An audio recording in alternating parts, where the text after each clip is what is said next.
Hello, hello, checking our live connection. Hello, everybody. Let's see if we are live. Hello. Hello, Gil in England. Can you hear me? Okay.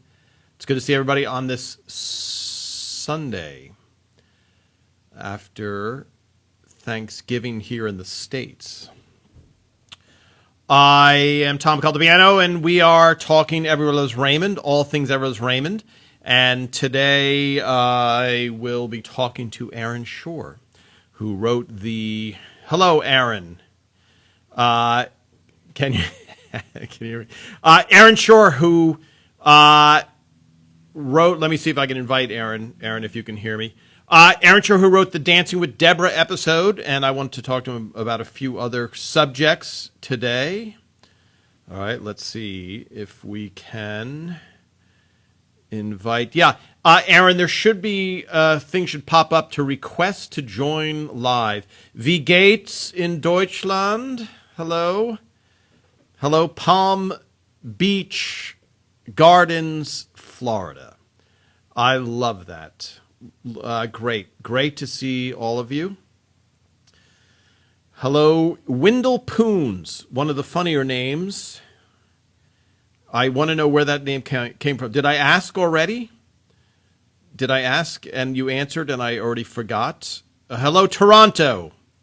Good to see you. And let's see this. Yes, Aaron. Okay. Awesome. Hello, another Toronto. Good. Hello, Keller, Texas. The kitchen fire safely. Yes, Aaron, you're sideways. Am I sideways? Oh, okay, here we go. Yes. Oh, boy. What a transition. Hope my little stand will hold. Okay, there we go.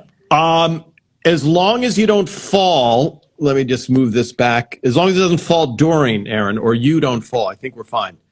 There we go. Hello, Houston. Hello, Houston. Great. Aaron, good to see you on this Sunday. Good to see you, Tom. It sounds like you're drinking delicious coffee or tea. It's tea. Tea. You strike me as a tea drinker.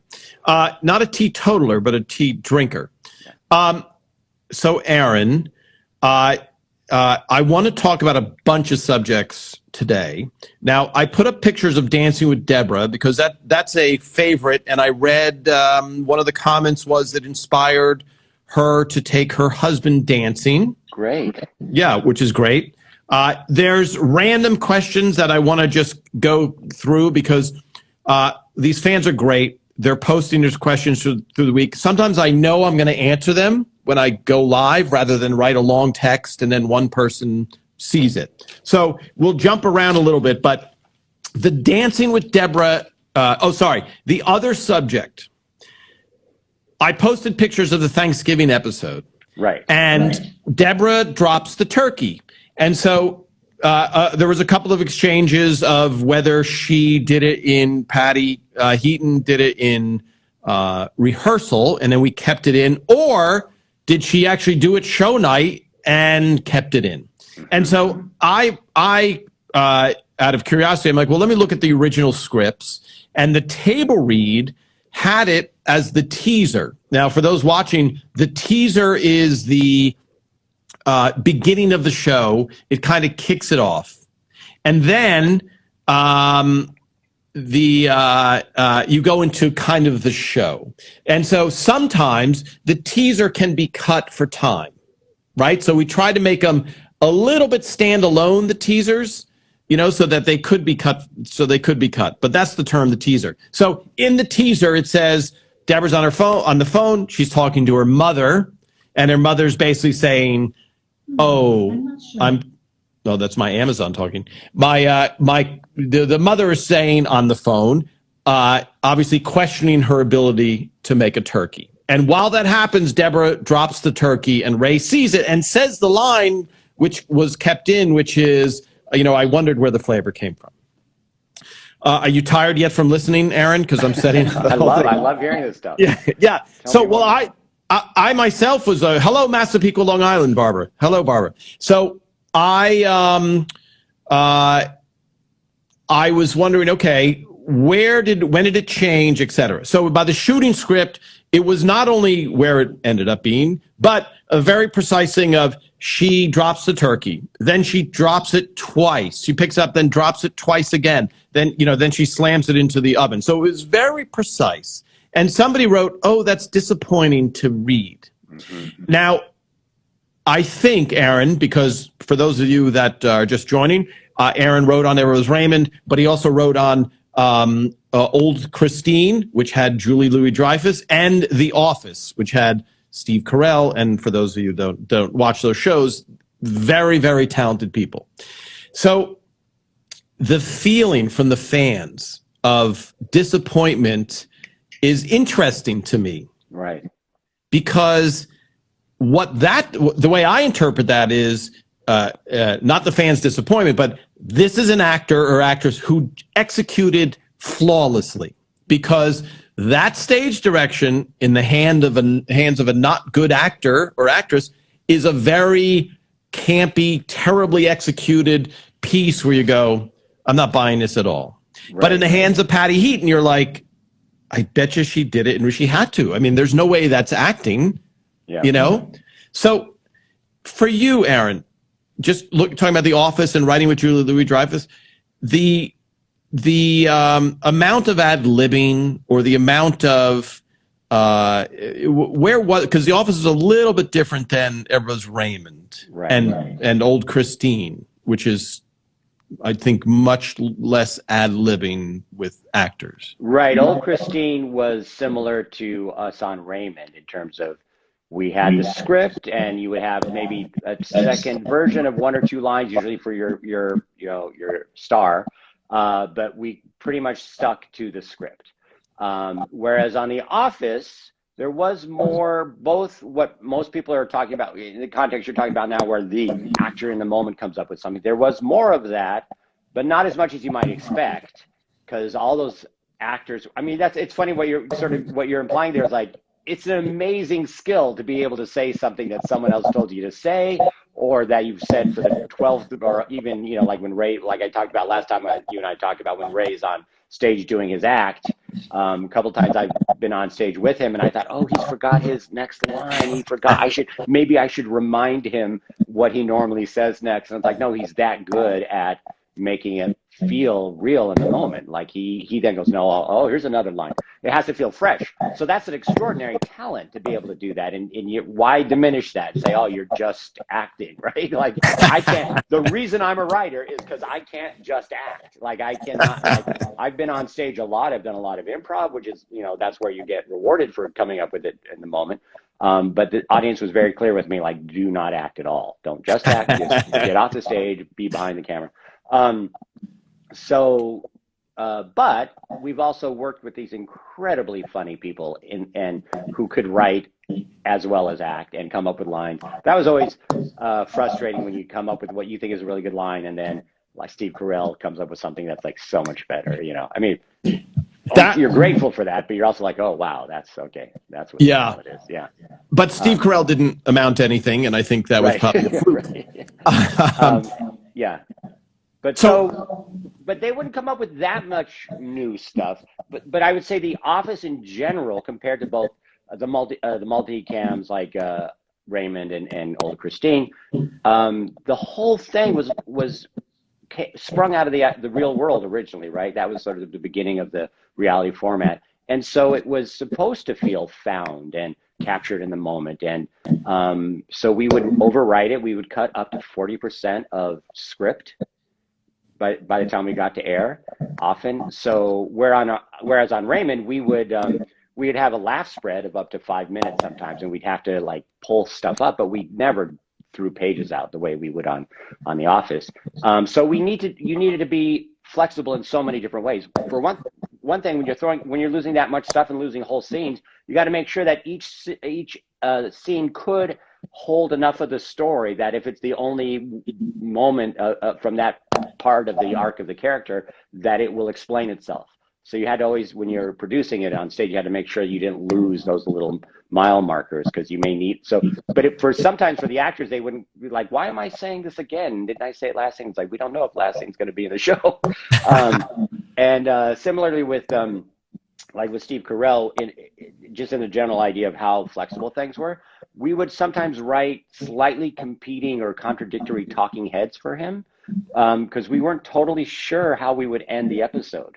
Like, did he learn the lesson or not? Because that's the beauty of that character, Michael Scott, is he will not learn a lesson. Like, it'll take him, eight seasons to learn a single lesson. So we would sometimes give him competing contradictory talking heads and not know ahead of time which one you would use. But we had to be careful, because Steve Carell would not stop until he nailed it. And sometimes you're like, oh, let's just as a backup have sort of a, not a very good version of that. And he's like, he would nail it every time. So you had to only give him something that you wanted him to make perfect, because he would, which was great, because it upped our game and made us, better writers for that. So I would say we improvised more, but less than your average that people would expect. On And I think off of what you're hearing from me and Aaron, because I'm seeing some good questions come in that I want to get to. What you're hearing is that doesn't diminish. It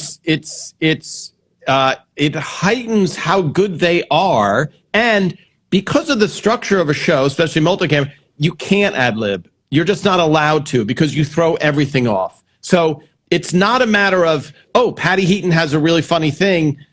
Earlier on, she could probably say, Phil, what about this or whatever. But by the time you're on show night, it's such a ballet of camera movement.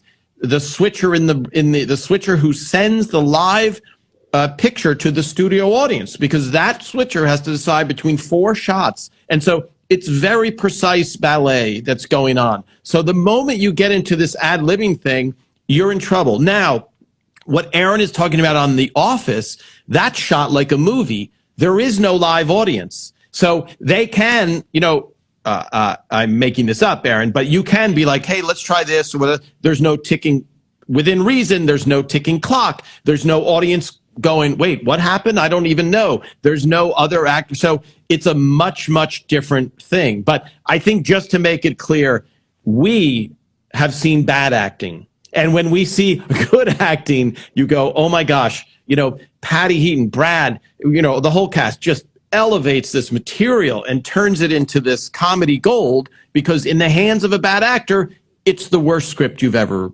seen on its feet. And then you don't know, like you think, oh, this is a funny line, and you give it to one actor, and like, oh, I'm a terrible writer, I'm a fraud, I should quit right now. And then you hand it to Patty Heaton, and you're like, oh, I'm a genius. Turns out I'm a genius. Probably a genius. Yeah. Yes, you did that swing. So I want to get to, as you know, these lives, it's a combination of talking long form about a subject, but then this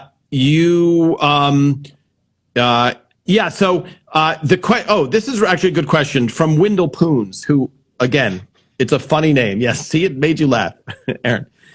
Are you still able to watch the programs you have been involved with and enjoy them as much as something you watch purely as a fan? And now I'll just answer this, Aaron, before you. I just watched Dancing with Debra. I haven't seen it in 15 years, maybe. I'll see clips or something. I completely enjoyed it. I didn't write it, so I wasn't in any way going, I took out, why did we take that out, And there's, so I completely enjoyed it as a fan from the outside. And by the way, I'm talking about a comment prior, you don't like Ray in that, it's executed perfectly. And I want to talk deeper about that subject of these flawed characters, because I had somebody write, do you feel bad about Frank worrying about his son being a homosexual? Potentially, but you have to have flawed characters. And so if you imagine that Marie was complimentary about Deborah's cooking and really thought she was a catch for Ray and really all this stuff, it's not an interesting show then. So yes, do you abhor some of these traits? Do you hate that Ray is so selfish that he sees his wife and his brother having fun, and he lies and squashes it, which, let's face it, that has happened in real life in many times where you're saying it's based on me. I'm pretty sure that part is based on the jealousy. Jealousy, I always write. It's funny, I always write male characters, but for some reason nobody likes. And I'm like, but it's based on me. My first pilot that I sold to CBS did not get shot. It was based on me and my, at the time, wife. And CBS, all their notes were like, they don't seem like a couple. It doesn't seem like they, what did she see in him? Why are they together? So CBS saw my divorce coming before I did. So well, then let's talk, Aaron, about the Dancing with Debra, how that came about. And yeah, I wish I had a great story about, I mean, I was, by the way, I can't remember, is there a scene in there where Ray goes to the foot doctor? Is that in that?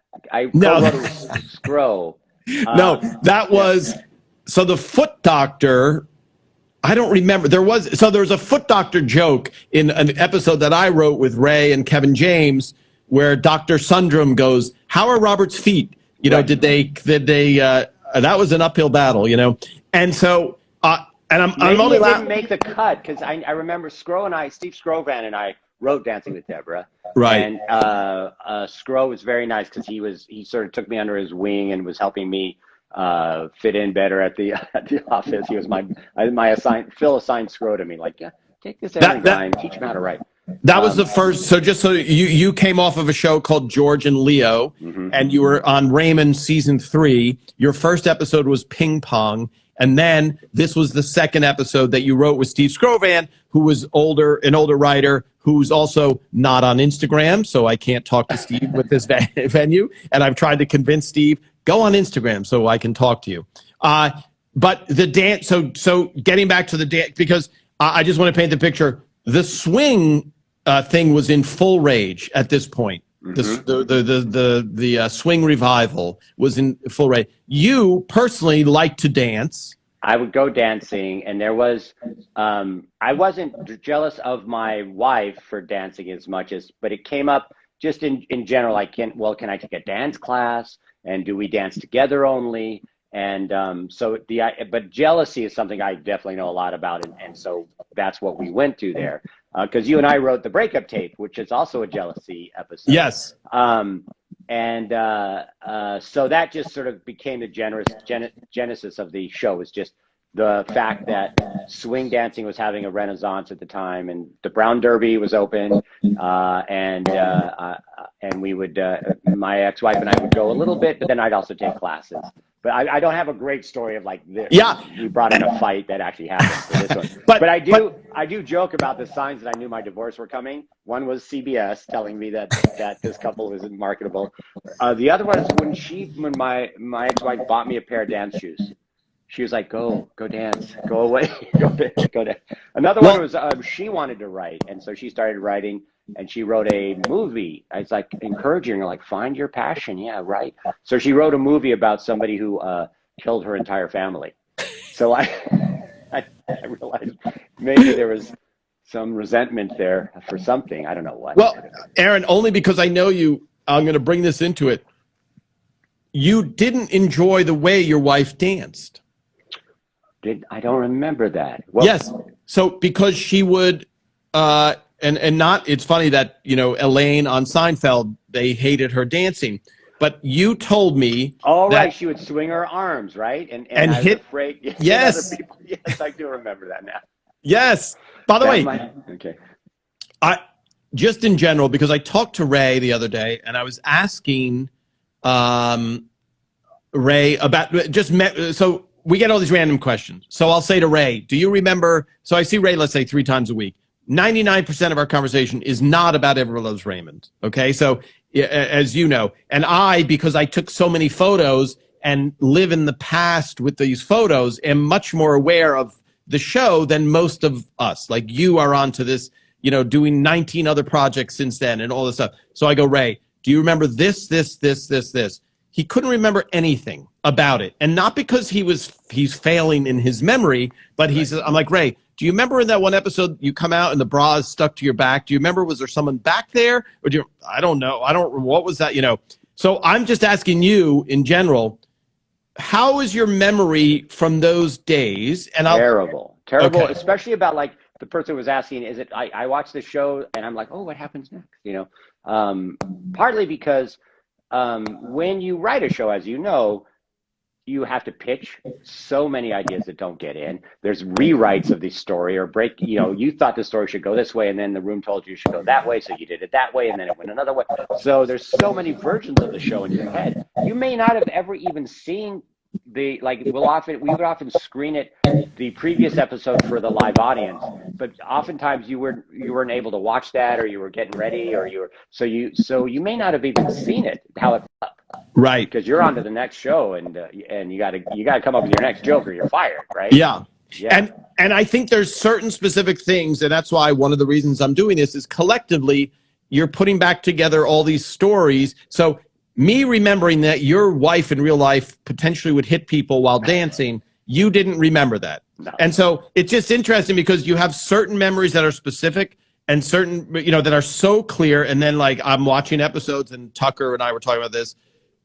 I don't remember this episode. And then you realize you wrote the episode and you don't even remember the episode, and forget about names even. So here's a question. Do you remember, because Brad Garrett is a phenomenal dancer, and he just hits it out of the park. And how was Patty as a dancer? I don't remember. Great. Oh, she was great. And we actually had one of my dance instructors came and helped with the choreography for the episode. Oh, okay. Patty was a natural. That's what I would expect. I mean, They looked great. And I felt so bad in watching the episode. I'm like, well done episode, because I hate that her dreams are crushed of going out to dance, and you're feeling it because it seemed, because obviously we know Brad is a phenomenal we know on the show how phenomenal Brad. It wasn't like what am I trying to say? You can see performances of movie stars where they're dancing and you're like, and then you hear them talk about it and go, I have zero rhythm and I can't dance, but they talk me through it. And that was not Brad in any way. And we had a real swing band too, remember, on the set. And then I remember our music guy started to jam at the end. You remember that? Yeah. Not only do I remember that, Aaron, but I'm sure I have pictures of it handy somewhere. So during that craze also, which was a few years after Swingers, the movie Swingers, and that kind of helped, sweep that in. But the one thing when you're writing a show, okay, we have to have a band. As an audience member, you just want the best show to watch. But that conversation was, how much is the band? If we get a famous band, does it bring more viewers than if we don't? And is that cost of getting this famous band worth getting that price? And I remember, I think it was it Red? It was Johnny. It was the name of the band. The Red Hots. Johnny and the Red Hots, I think, was the name of the band.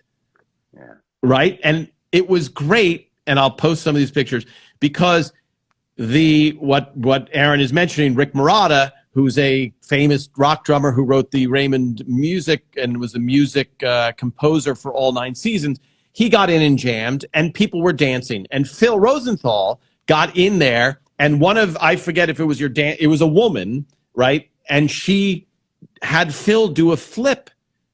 And I remember. Oh, yeah. Wow. So I have a picture of Phil doing a complete flip, which I thought, if you kill him, we're probably in trouble. So how did she she swung Phil over? She swung, yeah, or Phil swung her over. Yeah, that's probably more likely. Yes. Yeah. I don't remember Phil Rosenthal flipping. Yeah, no, he definitely did. So here is Phil on the dance floor. That's not him flipping her. Okay. Wow.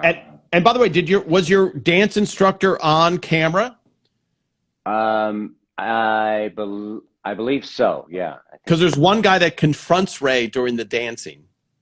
I had to watch it again to see if it's him. Yeah. Oh, there's Rick. There's Rick playing drums. You can see the sax players behind, and here is Phil Rosenthal flipping the girl. Amazing. Yeah.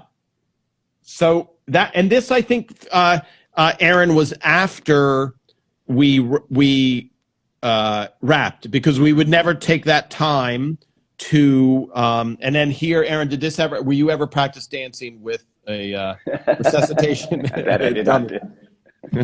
So, I thought the episode came out great. It doesn't look, because we've talked about this a lot on the show. It's not dated, because we're owning that period. And I think it's big enough that it's timeless. So I guess if there was a twisting competition, you know what I mean? The dance, the twist. I don't know, because if you ever look back at Frank Sinatra and Dean Martin movies from 1967, 68, it feels so dated, because they're making fun of the hippie generation and the cool, and it just feels dated. Whereas when you watch Casablanca, it's a period piece and doesn't feel dated. So I think in watching that episode, it doesn't feel dated at all. Well, we had that rule. I'm sure you've talked about this, but we had the rule that we don't make pop culture references At all. at all. Yeah, I was watching an old Office, and there was a reference to I'm the Beyonce and you're the Ali Lauder, and it's like, I know who Beyonce is, but it took me a minute. Oh, that movie with the infidelity. I think I remember. Wasn't sure about it. Yeah, but Yeah. so it ages it. Yeah, it really ages it. Teresa, we didn't mention Senior Naval yet, which I didn't remember. It's a great callback, Aaron. At the end, Ray's hating watching a girl movie at the beginning of the episode, right? Yes. And then at the end, he's talking to Debra, which I have to say, Debra is so forgiving in that episode, because by the end, she's smiling at Ray and enjoying Ray. And I would be so angry about, that he was so selfish and kept her from having fun, and that he kind of ruined it also, Yeah. And so he's in bed and he's asking her as Senior Naval. And she said, no, I don't want to talk to Senior Naval. And he says, oh, that's not, he says, oh, that's not Senior Naval. And so then she has a funny ending line. I don't remember. Do you remember where that came from? Was it a callback? I don't think it was. I don't know. From another episode, I don't know. I think the implied thing is that it was just honestly, something Ray did. I think it was the joke. The bit is that she's met Senior Naval before, right? That it's within their marriage. at the beginning, Robert comes in and says, Ray's just talking to his belly button. Patty says that. Sorry, Patty. Debra says that, and she's like, oh, to Robert, Senior Naval? He's like, yeah, I named him. So it's just a funny thing. I don't remember Ray Romano in real life talking with his belly button. So however it was I'll see if Ray remembers or if Scro remembers, etc. So now here's a yes, Teresa, great. Yes, loving the. So here's a question about, and this, I was watching Jason Alexander, who played George Costanza.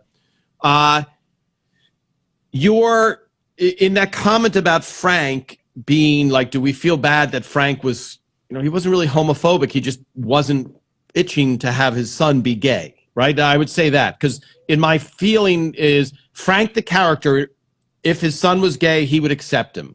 You know what I mean? And he would.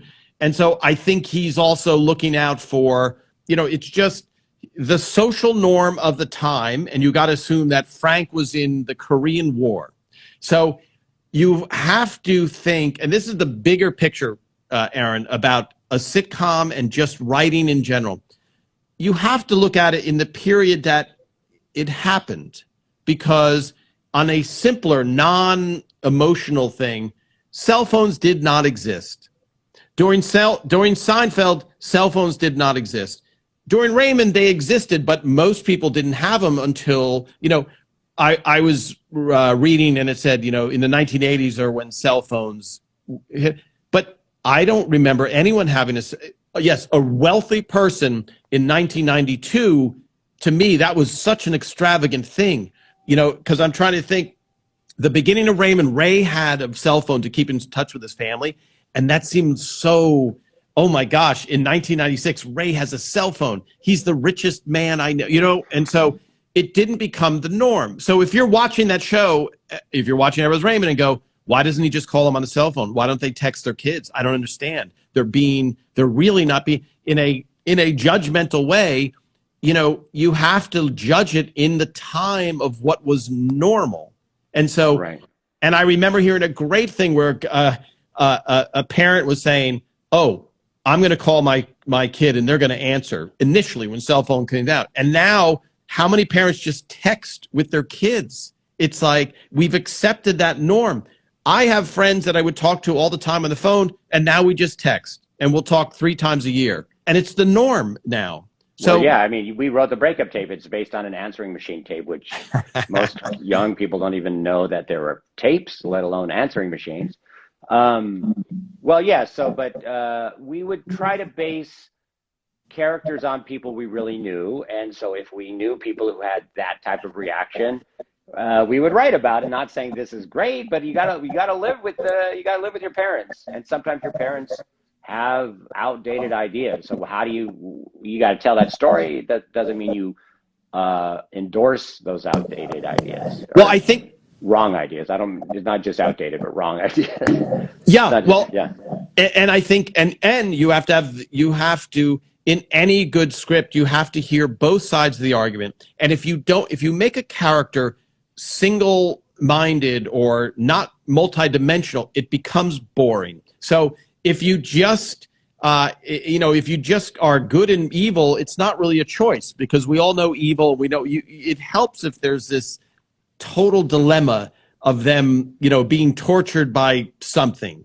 because, Ray is completely in the wrong, but we have in Dancing with Debra, but we have compassion for him because Deborah's connecting and with Robert. And I think there's a comment here about Ray and Debra and Robert together. So was there a thing, right? The question is there a well, thing? Yes. And the beauty of that is what you have that dynamic is Ray has this beautiful wife and happiness, and he doesn't deserve it. And here's Robert on the outside who loves Debra. And, and this is not sexual. It's just he takes interest in her as a person. And here's Ray, this lazy lout who's just completely gotten this. So that's a great dynamic to explore, to see this guy who's just underappreciated and he's just like everything, it kind of goes back to the title, which is Everybody Loves Raymond,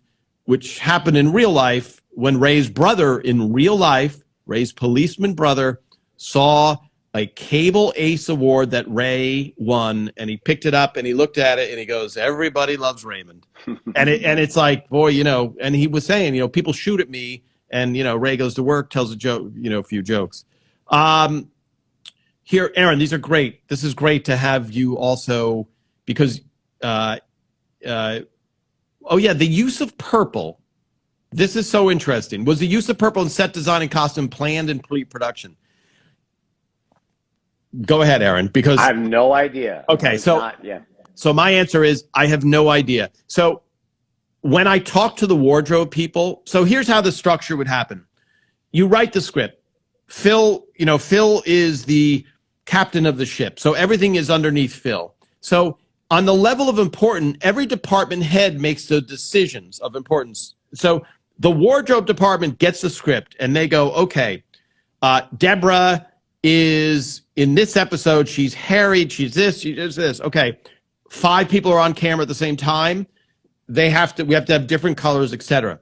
Now, is Simon Took, who was our wardrobe guy, is he secretly going, I don't mean in a nefarious way, I mean, is he going, I like purple, and I wonder if purple denotes it. I don't know. So I don't want to say yes or no or not, But there's no doubt that a lot of thought went into everything, right? Like everybody's thinking about, well, do we want it to look good? What colors show up better on camera? Is this indoor scene, outdoor scene? I mean, every frame of most, on-screen media, it has been thought about, and multiple decisions had been made to get there, right? Yeah. So You are 100% confirming what I said last week, which was this. I had found, and thank you for your favorite show, Chrissy. Yes, I've seen every episode a million times. Okay, that's fantastic to hear. And so that's why Aaron and I would never question anybody commenting about what happened in an episode, because you'll know better than us. But what I said last week, Aaron, I have these pictures, and I'll tell this again, but at the end of Raymond, I walked into the wardrobe department and there were 50 plastic boxes filled with scripts. And I said to Simon or Ashley, whoever's in, I said, "What are you doing with these scripts?" And she said, "A dumpster." And I said, "Oh, okay." Every script has every character in every wardrobe train from every single episode. Oh, wow. Stapled to the pages. And it says, Patty Heaton, this. You know, she's wearing this. She has no earrings. She has all this. So I had to, okay, so then I'm thinking, all right, it'd be a lot easier to say, oh, that's too bad, and then go home. Or take 50 boxes and put them in my car and store them in my basement. So that I did the latter. So in my basement is every episode of every Raymond with those wardrobe pictures. And what I said, and I did the same thing with props. So I went to the props department. Rhonda, what are you doing with these scripts? Dumpster. Okay. And the thought at the time is the show is ending and it's now old news. But at the moment, here's exactly what I thought. How cool would it be to see the honeymooners in between scenes in their wardrobe? A picture of every, and I thought I have to do it. And Instagram didn't exist at that point. Nothing. So I just thought, well, someday I guess maybe a museum, I don't even know. Or maybe in 20 years, someone's going to go, what do you do with those boxes? And I go, oh, dumpster. So, but now by able to show it. And so I bring that up because I was saying every single, and I noticed the photos, every single part of the wardrobe is so well thought out. And when you see an episode, you're struck by how color coordinated, how true it is to the character. And also when you see a student film, that's where you see, oh, we don't have the budget. So there's 3 people lined up wearing blue and there's 5 people lined, you know what I mean? And so I'm always impressed by both wardrobe and hair makeup. Those are tough jobs because they are stuck between the performer and the production, and they may get told something. They can get pressure from both directions to do something in particular, you know. And so it takes so much diplomacy because you want everybody to be happy. But you know, imagine if Doris was like, I want to look more, you know, fashion forward. Something, yeah. It's like the Marie is not fashion forward, and so you're stuck in the middle with that. On The Office, we had that where, as the seasons progressed, the hair of these are supposed to be dumpy Scranton office employees, but you know those weird giant rollers that like, for hours you got to get ready, like. You know, these people don't have time to put giant rollers in their hair before they go to work. So we had to hold the line on that as much as we could. Oh, it's clearest in Exporting Raymond, where the wardrobe woman wants to dress Debra up to look like a superstar. Our Russian woman would not come to dinner in less than heels and miniskirt. Yes. Okay, and she is on TV. She must look like a movie star. And so that, and I think on a personal basis, you know, Patricia Heaton is so beautiful. She really has amazing bones. You know, as a photographer, she didn't have a bad angle. Like when I would take pictures of her, but she has to look not good a lot. You know what I mean? It's hard for her to not look good, but it is kind of that fight, you know? Well, we had to hide her belly at times when she was pregnant. Yeah. Well, she was pregnant in that episode, actually. Dancing with Debra? Oh my gosh. She was swing dancing? She was. Wow. Don't worry, everybody. The kids came out great. So, I'm going to ask. Sorry, I'm laughing at this question. Why did the big fork and spoon change positions? And which was higher? Did it represent the balance of power in the episode? So, I think we would have to ask Donna Stamps, who's the set decorator, I think is her title. I'll find out. I don't know myself why they changed. And Aaron, you probably haven't been looking at it, but the fork and spoon were much bigger for the first, I don't know if it was first season, someone watching will know, first season, second season. At some point there was a shift in the size of the fork and spoon. They were enormous at the beginning, and then they became more manageable, so to speak. Those are very... Well, the pilot was a production pilot. I don't know if the fork and spoon didn't change between the pilot and episode 2, but the pilot was production pilot. So they didn't have much money for the set. I don't know if you remember, the set was very flimsy. They're like, we're going to need to tear this down fast, so we won't put all the 2x4s in. We'll just double space them. And so a couple times you see the whole wall move when a door closes. Yeah. And actually, I just noticed this today. We shot off the set in Dancing with Debra. If anybody watches that episode again, you're going to see the camera where where Robert is dancing. Well, that portion of the episode where Robert is dancing in his apartment, we shoot off the flat. And so the fake walls that make up, by the way, on YouTube, somebody did this, I Love Lucy. They showed all the gaffes, which are not many, and it's early TV. They're doing it for the first time, a 4-camera shoot. But in that dance with it, they go off the edge of Roberts by the front door, and you see the numbering of this set very clear. It's amazing. Yeah. Now this wasn't HD. The aspect ratio doesn't change, right? It didn't change. Did it change during our tenure? Yes, it did, went to, right? It went to HD, and so I'm watching an HD portion, I think. So that might have been the problem. Boy, we're really into esoteric, boring stuff. Yes, Teresa. Marie said they were from Frank's family gypsy camp at the wedding. That's hysterical. Yeah, I'm going to find out which one. Okay, there's an episode where they are upside down and episodes where one is higher, lower, normal. That's very interesting. I'll have to look at that. Upside down? Yeah, that I don't know. But who am I to question fans? Is it true that hello, Windlepoons. Is it true that Robert's apartment was also used in Niles' Shangri-La apartment in Frasier? It's possible, because it's 100% possible, although Frasier was a Paramount show. Right. And Raymond was a Warner Brothers show. Right. I mean, not technically. We shot it on Warner Brothers, but it was HBO Worldwide Pants. But right. The studio doc. Yeah, lived there. So just for people, Friends was on the Warner Brothers lot. Friends was NBC. Raymond was 3 stages down. We were a CBS show on the Warner Brothers lot. Seinfeld was shot at a CBS lot called CBS Radford, and that was an NBC show. So if you try and keep track of it, it doesn't make sense. It's more just we're renting space. I mean, it could happen. It could, but not likely. Yeah, but maybe one of the I don't know. Where did you read that? I'm talking to to Windlepoons. Yeah, I'd be curious where. I love that story of Jeremy Stevens, who we just lost, who was a writer, where he found out his show was canceled when he was driving into work and saw the set for the show going down the highway in the opposite direction. Yes. Oh, I don't need to go in today, I guess. That's a very bad sign when the show's set. And for those of you, the flat, they're made up of just flat piece. The flats are the walls of a set, and they're just. It's not plywood, but imagine plywood just with 2x4. So when you walk behind the set, there is nothing to it.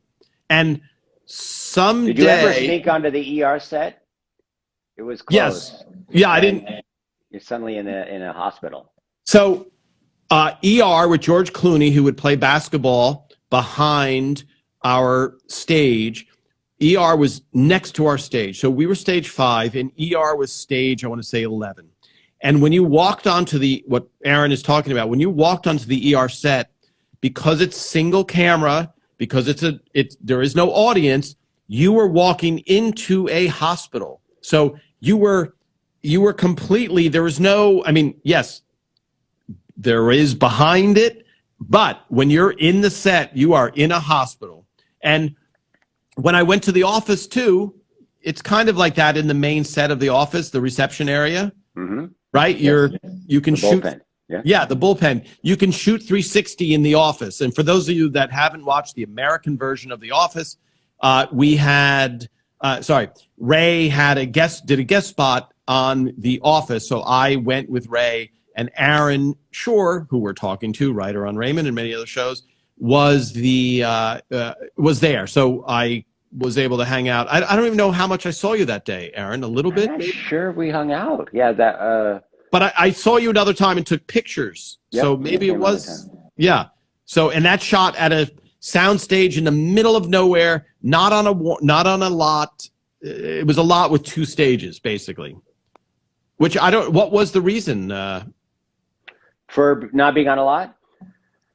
Well, Greg Daniels did like the idea of us being in sort of a Scranton-like non-Hollywood atmosphere to really sort of live what we were writing.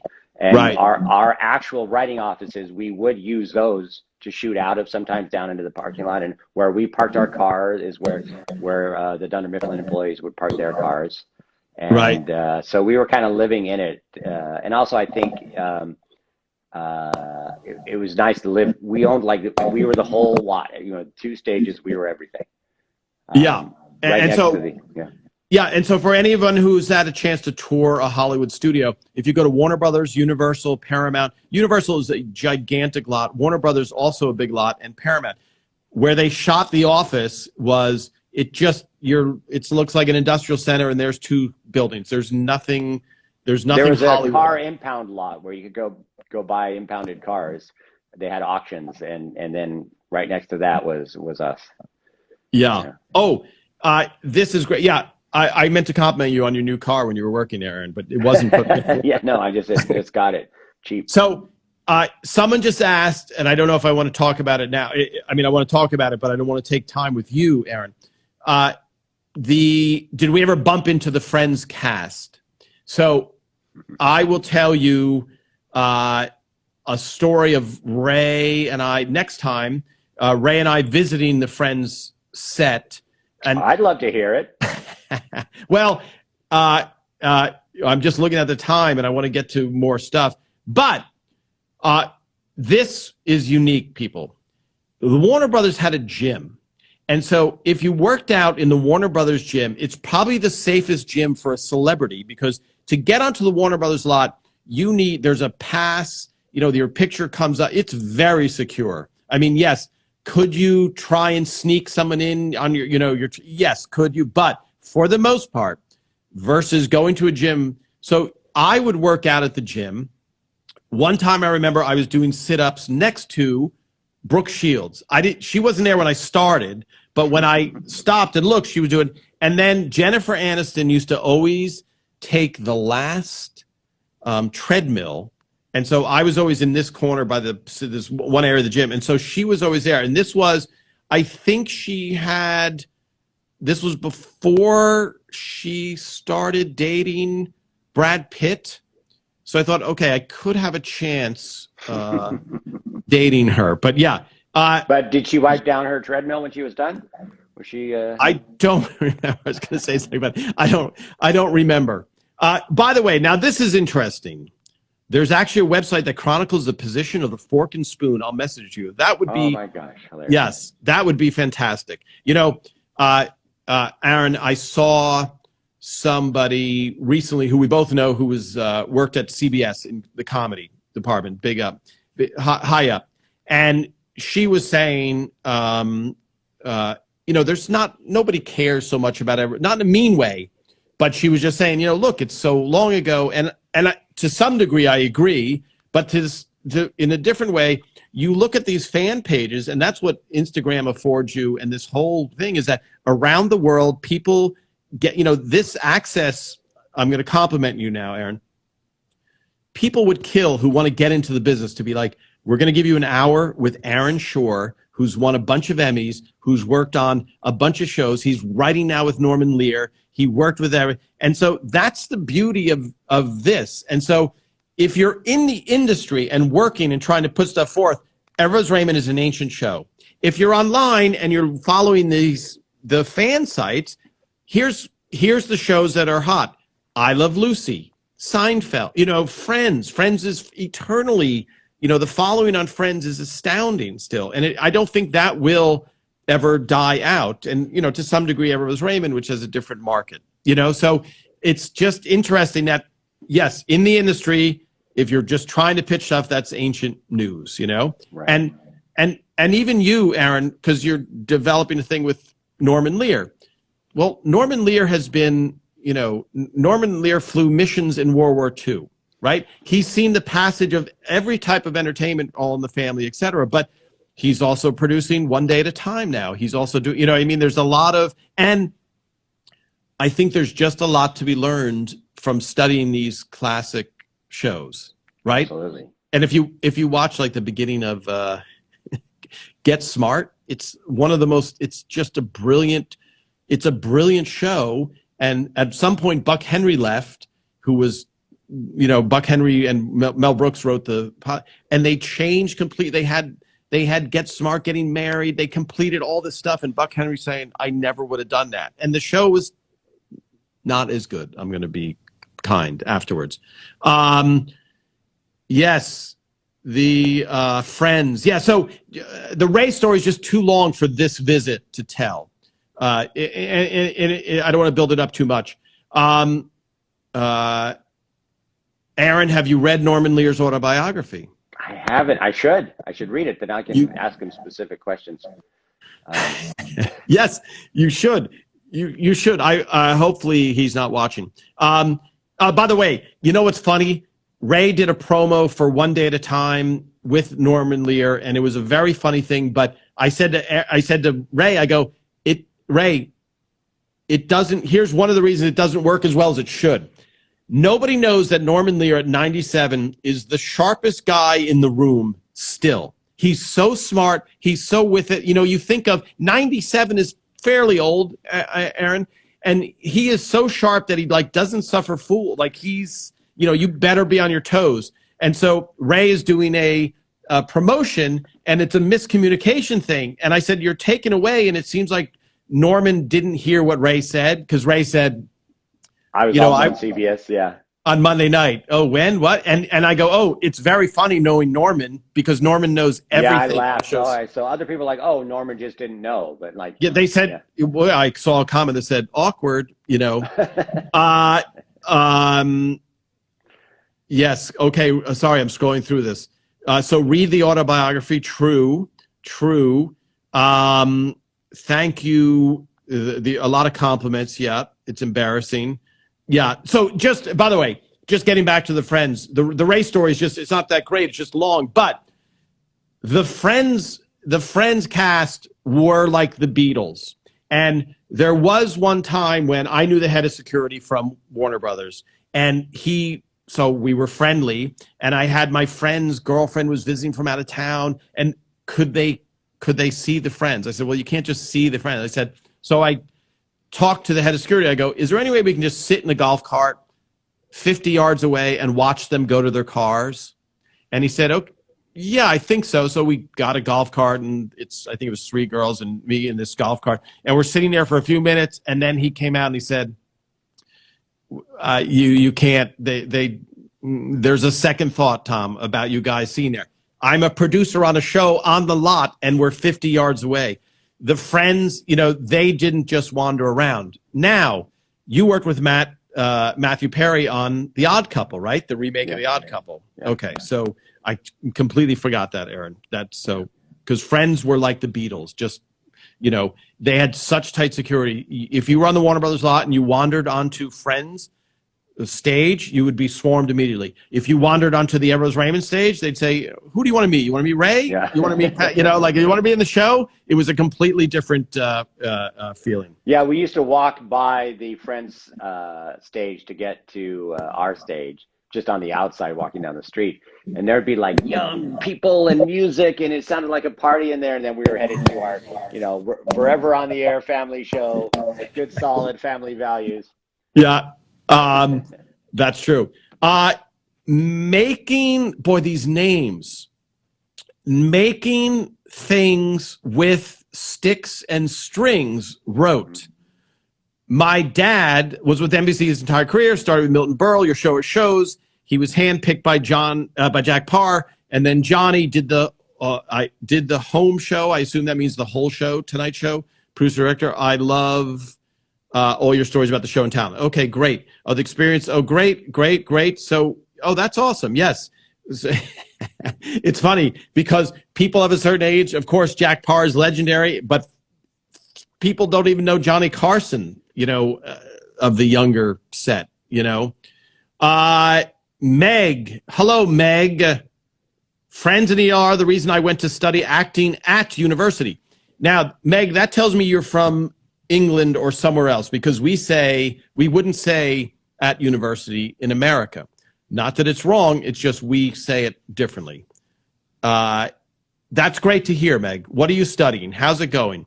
Yeah, I want to look up those fork and spoon thing, Aaron. That's very interesting. I love that there's a whole tracking of it.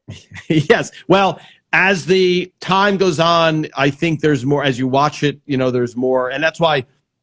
I'll never be mean to a set decorator again, because they're like, no, you don't understand. Yesterday it was over here. It's like, oh, who cares? Everybody cares. I guess they're right. I should have listened.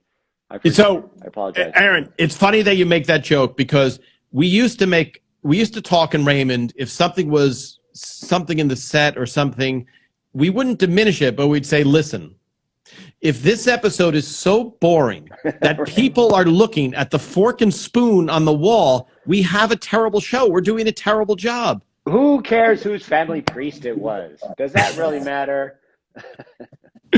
Hello from Ireland, Meg. Great. Yes, you've been outed. You've been outed.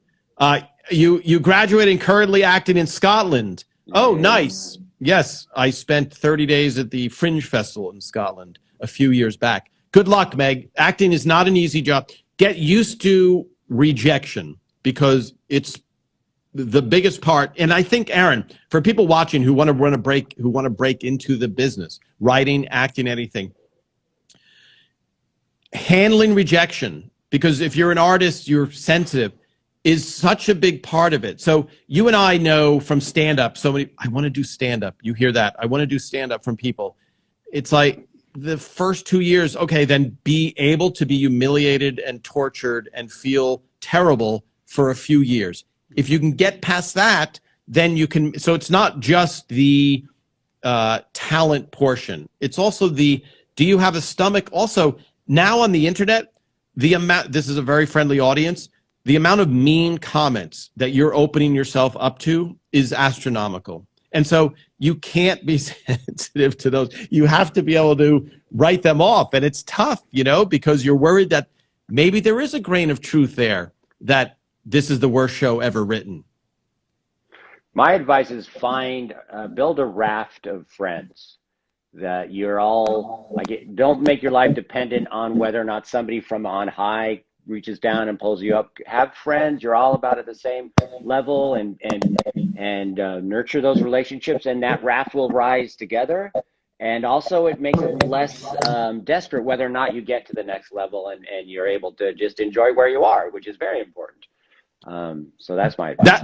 That's awesome advice, Aaron, and that's a good ending note. Aaron, you're going to be on 22 more times. I know you don't know this yet. No. But I think, and every episode, there doesn't have to be a boffo, oh my gosh, story behind it. It's just fun to hear, when I think about my favorite episodes, and I want to hear of other shows, I want to hear just any story. So I just love it, because even for Dancing with Debra, I'm like, I don't know how that came about. I mean, I was in the writer's room. Yeah. But I'm sure I'm dancing. I'm getting into low-level conflicts with my wife about it, and then Phil's like, "Here's what it is. This is do we do this and do we do that?" Ray gets jealous. He ruins it. He's a schmuck, but we love him anyway. Yes. Yeah. Sorry, just because this question came up. Yes. Thanks to Mr. Shure. Thank you, Wendell Poons, for writing that. Thank you. Very, very thank you, Mary, for writing that. So, someone noticed that Ray wears a black watch and Robert changes his watch. Very good question. So, yes, Ray wears a FW, Casio FW90 watch, and it costs, I think, $9. Maybe it's almost $15. And Ray can afford at least a $20 watch if he wanted one. But Ray has worn it since his beginning days of stand-up to time how long of a set he's done. And if you watch a couple of his Letterman appearances, he clicks that watch, and Dave will go, how long did you do, Ray? You know, on national television. Brad was into watches. Brad is into watches. So he had a Breitling yellow-faced, dual time zone watch that he would wear. Peter Boyle had a Rolex watch, because I remember one year it came in, it looked brand new, and I said, Peter, your watch, did you get a new watch? He said, no, I had it cleaned, and it looked like this, thing. So could they wear their own jewelry? Yes, within reason. So Debra can't come in with a giant diamond ring all of a sudden, but some of their jewelry they could. And yes, why does Ray take his ring off before he goes into bed? I don't know. I have to ask Ray. Debra would always be doing the lotion. Hand cream. Yeah. And why would Ray not sleep with his wedding ring on? It's not like he's going to meet more girls if he takes it off. Ray would Ray, the actual person, would take his ring off in the writer's room and spin it on the table. Yes, which we did in an episode. Yep. Oh, yeah, when we lost it. Yeah. Yeah. Ray's ring. Yeah, I don't know. That's a very good question. Ray always had a tan mark. Yes. Oh, these are good trivia. So, Aaron, the next time we talk, which I hate to tell you, but maybe towards the end of December or something, I just really enjoy this time. It's good just catching up with you, and I'm glad that you're able to answer some of the things that I can't, and then I can remember or remind you that you worked on Ever's Raymond. I know. It's always fun hanging out. Yes. Thank you so much, Aaron. And that was great advice. I'm so glad you did it. Oh, sorry. There was one other question. Someone asked me about wanting to do stand-up. I know you. I met you doing stand-up at the Improv, the original Improv in New York in 1993 or 92 or something. You had a lottery. You'd had to go through a lottery to get 3 minutes at 2 a.m. Right. And you killed. And so I want to just move past that, though. You've done stand-up. I've done stand-up. The last show I did, the question was, do you miss it? The last show I did was I opened for Ray and Dana Carvey in Vegas last spring, in the MGM, or not the MGM, doesn't matter, the Mirage. And so what I miss the most, though, is when I would go into the live audience and just talk to the audience. I loved that. I really loved that. Do I miss touring and going, and doing? No. I don't miss that. And so but now there is no stand-up really for the last year, And so it kind of is a mood thing. So this I enjoy. I wish there were a live audience of 100 people, but so that, and for you, Aaron, the missing of stand-up? I haven't done stand-up in a while. I had good material, bad delivery. I'm always happier writing. I'm better off stage. It's my happy place. Well, I think, you end up leaning towards what you do love. Yes. Right? You find that natural place, and you find that with people too, of going, hey, do you want to do this? And whatever they deliver on, you're like, that's what they like to do. That's right. Go ahead, Aaron. I can't remember, is Norman or Gary Marshall who used to say, wait till the bows, see who they clap for. And that's, and it's like that in life. What do people clap when you're doing it? That's the thing you probably should be doing. I think I'm very smart. I have all these philosophical ideas. Nobody's ever asked me again, do that again. Tell me more about your philosophy here. They're like, do the jokes again. Do you know what's funny, Aaron? And then I'll leave this. I'm watching this on YouTube. There's a guy named Gerald Undone, okay? And he just does insanely in-depth reviews of cameras and technical equipment, right? Young guy. And he said, how did he build this audience? Because you're watching it going, the amount of work that this guy's done to review a camera. And he said he was putting up comedy videos. That was his goal. And the only thing that was getting views was when he would do like a little camera discussion on other sides of his comedy videos. Nobody wanted to see his comedy videos. And he's, and I'm not making fun of him. I'm just saying, and when I watched it, he did do some comedy stuff within it. And I'm like, this is not so enjoyable to watch. Right. Please get back to the camera. So that's such a great, I've never heard that before. See what they applaud for. Yeah. I thought what you were saying is what Jeremy Stevens said is they'll find you. Like if you're fighting for credit or fighting to have your name above the other actor, if you're in a movie and you blow them off the screen and you go, holy, who is that? I got to find him in the credits. Just because your name's up top, it means nothing. And so that's what I thought you were saying, but this is even better advice, Aaron. See, pretty sure it's Gary Marshall said that. Yeah. Doesn't matter. You can take credit for it. Okay, I'll take credit. Aaron sure said that. All right, Aaron, I will talk to you again soon. And thanks. Yeah, we'll find out any other questions. Thank you so much, Aaron. Tom. Thanks for watching, everybody. All right, thanks for being great fans.